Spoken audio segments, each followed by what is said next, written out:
జిల్లా నాయుడుపేట పట్టణంలోని బీఎంఆర్ నగర్ సమీపంలో అగ్రహారపేట సచివాలయం వద్ద శ్రీకృష్ణ ఆలయ నిర్మాణంకు గురువారం సోలూరుపేట ఎమ్మెల్యే డాక్టర్ నెలవల విజయశ్రీ పార్థసారథి దంపతులు భూమి పూజ చేశారు.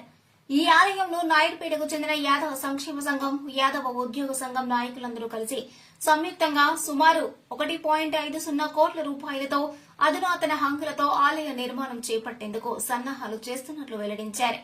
ముందుగా ఆలయ భూమి పూజకు వచ్చిన ఎమ్మెల్యే విజయశ్రీ పార్థసారథి దంపతులు ఆలయ నిర్మాణ ట్రస్ట్ బోర్డు సభ్యులు శాలువాలు కప్పి ఘనంగా సత్కరించి స్వాగతం పలికారు. ఎమ్మెల్యే ఆలయ నిర్మాణానికి కొబ్బరికాయలు కొట్టి పూజలు నిర్వహించారు. శ్రీకృష్ణ ఆలయ నిర్మాణంకు తమ వంతు సహకారం అందిస్తామని ఎమ్మెల్యే వెల్లడించారు. పట్టణంలోని అధునాతన హంగులతో శ్రీకృష్ణ ఆలయ నిర్మాణం చేపట్టడం అభినందనీయమని ట్రస్ట్ సభ్యులను ఎమ్మెల్యే అభినందించారు.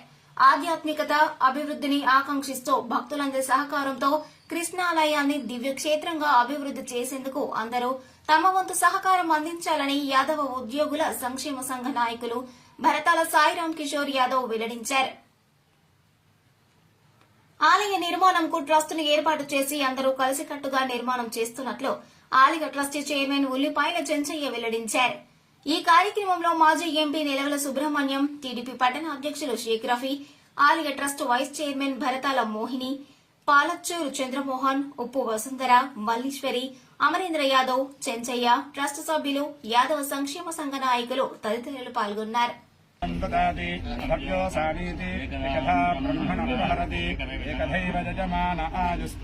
టౌన్ లో కృష్ణుడి విగ్రహ కృష్ణుడి టెంపుల్ ని భూమి పూజ చేయడానికి ఇక్కడికి ఇచ్చేయడం జరిగింది. ఇది సిమెంట్ లేకుండా రాతితోనే ఈ టెంపుల్ ని కన్స్ట్రక్షన్ చేయడానికి ముందడుగేసిన కమిటీ మెంబర్స్ అందరికీ కూడా అభినందనలు తెలియజేస్తున్నాను. ఎందుకంటే మనకు నాయుడుపేటలో కృష్ణుడి గుడి లేదు. ఇది మొదటిసారిగా కృష్ణుడి గుడి మన నియోజకవర్గంలో, అలాగే నాయుడుపేట టౌన్లో కన్స్ట్రక్షన్ చేయడం చాలా ఆనందంగా ఉంది. ఈ భూమి పూజకి వచ్చి ఇక్కడ దర్శనం చేసుకోవడం చాలా సంతోషంగా ఉంది. అలాగే ఇది కొంచెం ఇన్నోవేటివ్గా మంచి టెంపుల్గా ఇది కన్స్ట్రక్షన్ చేయబోతున్నారు. దీన్ని కృషి చేసిన కమిటీ మెంబర్స్ అందరికీ కూడా ప్రత్యేక అభినందనలు తెలియజేస్తూ ఈ గుడి కన్స్ట్రక్షన్ కోసం ఎలాంటి ఇబ్బందులు రాకుండా, ఒకవేళ ఇబ్బందులు వచ్చినా సరే దాన్ని ఓవర్కమ్ చేసే విధంగా నేను కూడా కృషి చేస్తానని తెలియజేస్తాను.